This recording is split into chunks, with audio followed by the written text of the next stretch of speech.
Germany, Nancy, Alemania, Deutschland. Our country is known under many names.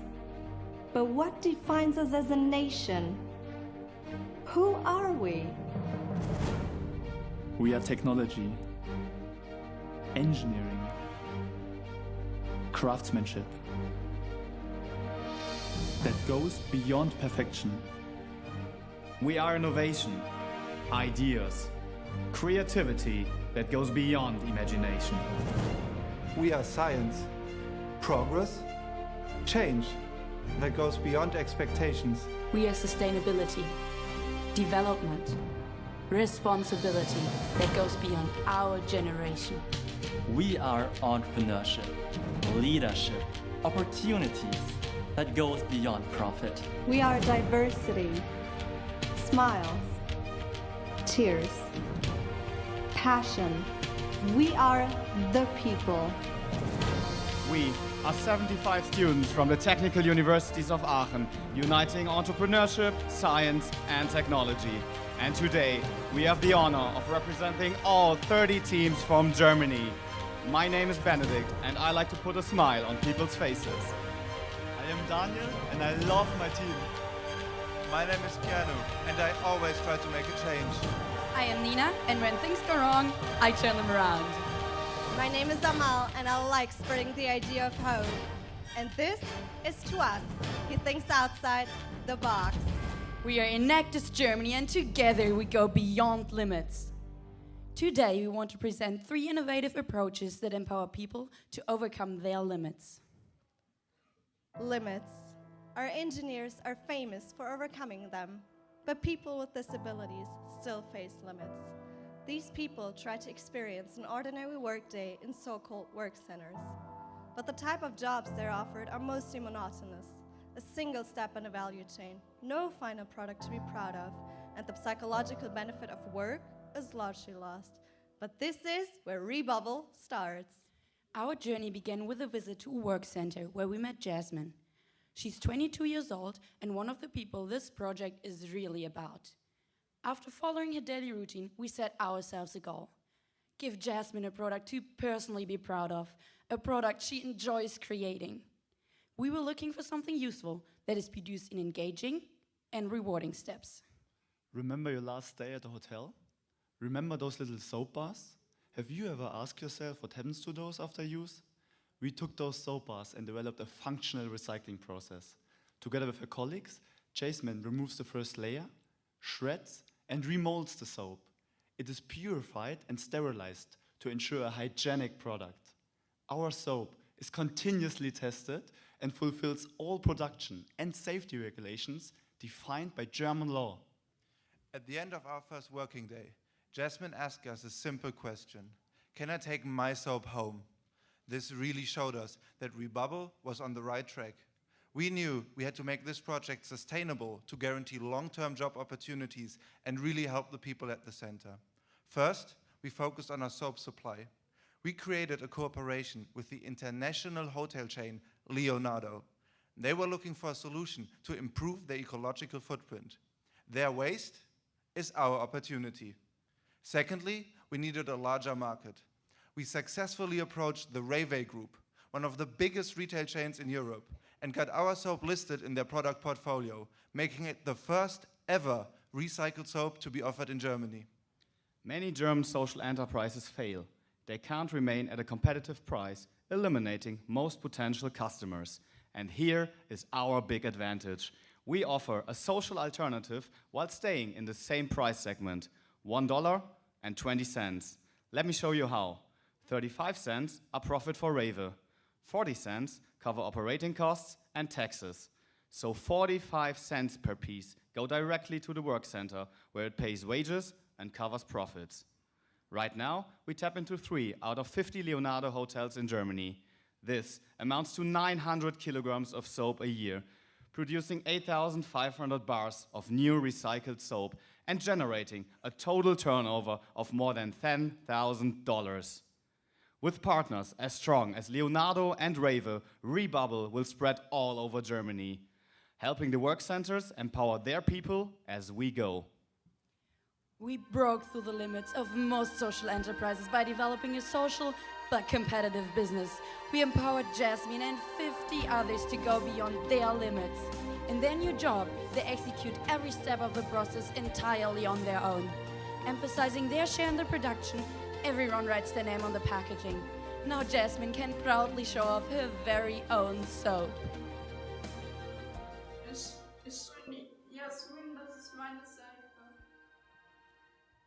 To introduce our second project, let me ask you a question. Can you imagine raising fish in a dry area like this? In rural villages in Africa, malnutrition is a serious problem. The average person there eats about 1 kilogram of protein a year, while in Europe that number is 54. Water shortages prevent people from raising animals, eliminating an essential source of protein. And due to lack of income, buying meat or fish on outside markets is just not an option. 1 year ago, we completed a different project in Africa when by chance Moses, a local leader, told us about his villagers' needs. Fish is nutritious. Fish is healthy. And fish is very expensive in the Kenya community. But Moses already thought of a solution. Growing fish in a fish tank is a new innovation. He couldn't make it work on his own, but we saw the potential of raising fish and took his idea back to Germany. And then we decided, this is it. This is our new project. We are going to make it possible to raise fish without access to either electricity or running water. Zamaki was born. With our engineering expertise, we figured out solutions to overcome two major problems: oxygen concentration and waste levels in the water. To validate our approach, we set up an experimental plant in Germany and found the perfect fish for raising, the tilapia. We also realized that our aquaculture provides a future for a whole community. For our first implementation, we flew to Uganda and provided 2 communities with essential protein. Together with the villagers, we bought locally accessible materials to create an aquaculture, starting with a 3,000-liter water tank. Next, we demonstrated how to install the pump and the filter. They are the key elements of our system, so let's take a closer look. The pump is powered by a solar panel and ensures sufficient oxygen levels in the tank. The filter is made out of low-cost and natural materials: sand, activated charcoal, and an old mosquito net. It keeps the pollution in the water low and the quality steady. To ensure the sustainability of our aquaculture, we transfer knowledge to our fish farmers. Our workshops cover 3 major areas. First, solar energy, how to install and maintain a solar panel. Second, fish farming, tending fish and ensuring a steady water quality. And third, a business strategy. So let's talk about that. Our empowered fish farmers can raise around 3,400 fish in 1 tank per year. They can be sold at $4.40, which is 40% cheaper than the average market price, generating a profit of $1,200 every year. This easily covers the $600 investment within 1 year. But let's hear what Nico from Bukelia has to say about Zamaki. It is a source of protein for our households. It's a source of income for sustainability purposes, and for us, that's the future. That is the future. It's very important that we sustain it and spread it all over this sub-region, because I've seen it is something affordable by a majority of our farmers. And we agree. Provided with a handbook about our workshops, Nico was able to train other fish farmers. This ever-growing train-the-trainer concept ensures that the knowledge of fish raising is passed on to many more. We immediately implemented our solution in 2 more African countries, empowering 3 villages, 2 in Benin and 1 in Zambia. We empowered 40 people in their communities to build up successful fish farms, and currently raising more than 5,400 fish, supplying more than 600 people. But we quickly realized what we created is about more than just fish in a tank. It is about continuous innovation taking place in Africa. The interest in our system was overwhelming. We were approached by the Ministry of Fishery in Zambia, a university in Benin, and the multinational company Evonik. They were so convinced by Zamaki, they wanted to become part of it. With their support, our entrepreneurs create a steady stream of innovations. Every new idea they develop in Africa is validated at our experimental plant in Germany. As soon as it's proven to be beneficial, it's spread to all empowered communities. Several innovations have already been implemented, and Zamaki continues to be improved as we speak. In the last year, we went all the way from a simple idea to a self-sufficient recirculating aquaculture. We empowered 40 entrepreneurs to reduce malnutrition by providing protein to their communities. We increased the available amount of protein from 1 to 5.3 kilograms per person. But most importantly, we created an African entrepreneurial network that connects innovative spirits beyond borders. Together with Moses, Nico, and everyone else, we are innovating beyond limits. In our last project, we want to show you how we change people's life with a simple twist. Every year, more than 200 million people lose an extremity because of an accident, disease, or war. We are privileged. In the Western world, a high-tech prosthesis is easily accessible. But what happens to those 160 million people all over the world who are not as privileged? To those who cannot afford a modern prosthesis for up to $50,000? This is Mohammed. After an accident 5 years ago, he lost his hand. But a functional prosthesis is simply not affordable for him. So we developed a functional prosthesis that is produced in a 3D printer. With the rotation of the forearm, you can open and close the front part, using it for picking up basically everything you need. Together with our test person, Julian, we tested our prosthesis for functionality, proving that our concept is not only a future technology, but adaptable in today's world. To open a prosthesis shop, we researched different kinds of amputations, analyzed existing open-source 3D printed prostheses, and expanded our product portfolio to help people with various kinds of injuries. All prostheses share the same advantages: low cost and low maintenance. So, how can we get these prostheses to the people like Mohammed? We could produce them in Germany and simply ship them to our people in need. But knowing about the advantages of entrepreneurship, we knew that a truly sustainable solution can only work right on the spot. We flew to Morocco, the home of Amal's father. He established a contact with Abby, who owns a medical supply store in Casablanca. Every day, he is in contact with people like Mohammed, but the basic equipment he provides cannot fulfill their longing for a new hand. He was immediately convinced by our 3D printed prosthesis and eager to become our first prosthesis entrepreneur. To ensure the sustainability of our prosthetic shop, we empower Abby in 2 different workshop modules: orthopedic and technology. In our first module, we teach him about various kinds of amputation and how to examine a patient with care and precision.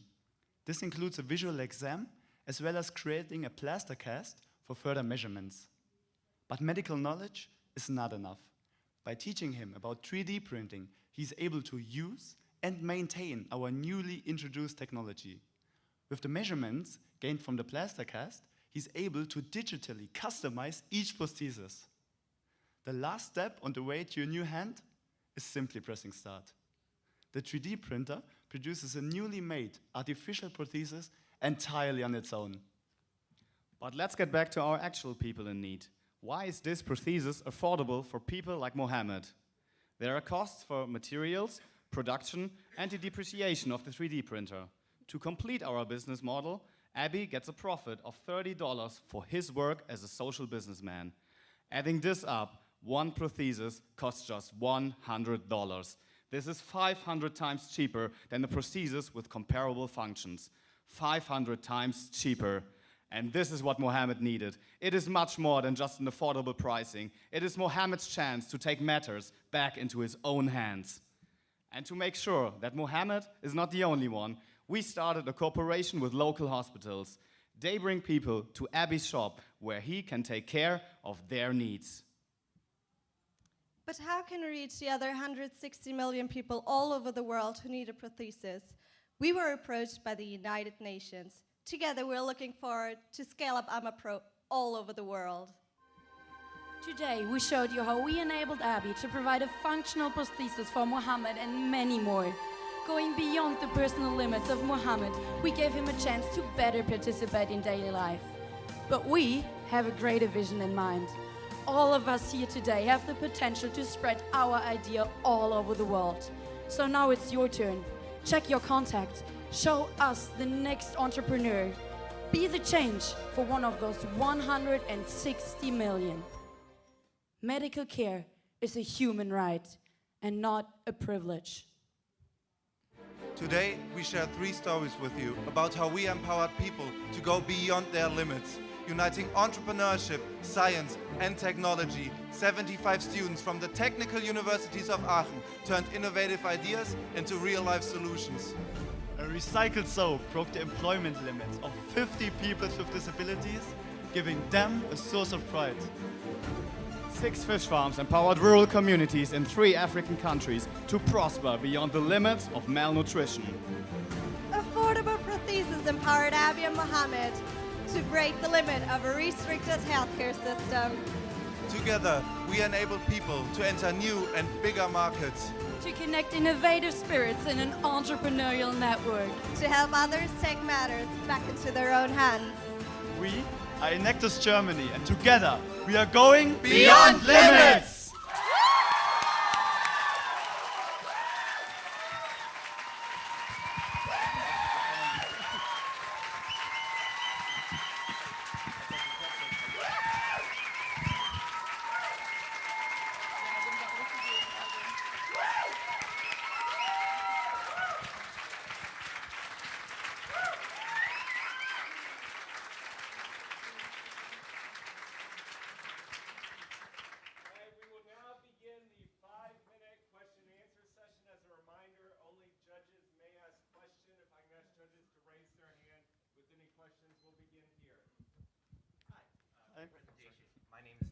Hi, great representation. My name's David. I did medical school in Canada, and I wanted to talk to you about your AmPro. So you trained your own person, Addy, in Morocco, right?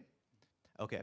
So there's a lot of follow-up and adjustments that need to be done. So my question is, how did you get the right people to train Addy, and how much are people going to be charged each time they need an assessment, an adjustment, a fix? Because the follow-up for prosthetics is very complex, and I don't know how you train this person and how much they'll be costing to keep it maintained and changed. Thank you for your question. Regarding the training, we have in our team several persons who have also a medical engineering background, so they are currently working on this prosthesis, so they have the background and know a lot about orthopedics and medical technology and medical engineering. And so we had the knowledge to transfer it to Abby, our entrepreneur in Casablanca. And regarding the part of your question, how he can adjust this prosthesis, the really advantage of our prosthesis and all the other prostheses we are using is that you just have to take some measurements. It's from 10 to 50 measurements on the amputation stump, and have to put them in a software tool, and the software digitally customize it for each customer. So the work for, or the hours to make these adjustments is around 2 hours beforehand, before the printer starts the production, and afterwards it's again around 2 hours. And the really big advantage of producing prosthetics with a 3D printer is that you can just adjust it to the to your amputee. So the prosthetic that is printed, it's really well fitting to the amputation stump.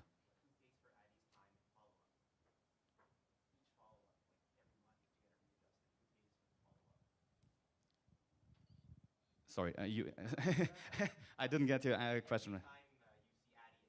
Yes. 6 months later, 1 year later, who's paying Addy and who's paying to change the prosthetic to make it work again? Okay, Abby gets a profit of $30 for his work as a prosthetic entrepreneur from the patient. He has to pay $100 for this prosthetic, so he gets these $30 of profit. And if there's any failure, for example, with the prosthetic, what you mentioned, like 6 months after, we also taught him about a service and maintenance strategy. And the big advantage of 3D printing is if, for example, one finger breaks, the amputee can go back to Abby's shop, and he has the knowledge to print a new one. And the big advantage is that a new finger, for example, costs around $5, and it takes 2 to 3 hours to print it. And then you can just install it, and the prosthesis is functional again. For the fish farming, excellent ideas. How do you assure the fingerlings to start the projects, and how do you get the feed for the fish to continue the process?